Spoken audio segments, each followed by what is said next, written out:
Imagine this. You're at the dawn of your career, brimming with hopes and dreams.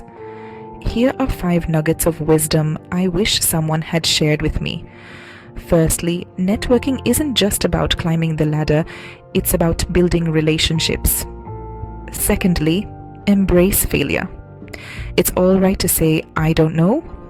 It's a sign of strength, not weakness. Thirdly, the world is brimming with opportunities. Upskill, diversify, and never feel trapped. Fourthly, invest early. The sooner you plant that seed, the sooner you can enjoy the fruits. Lastly, remember this. You're working to live, not living to work. Work's just one piece of the puzzle. Make time for hobbies, art, fitness, and relationships. Take these lessons and make them your own, because at the end of the day, it's your career, your journey, your story.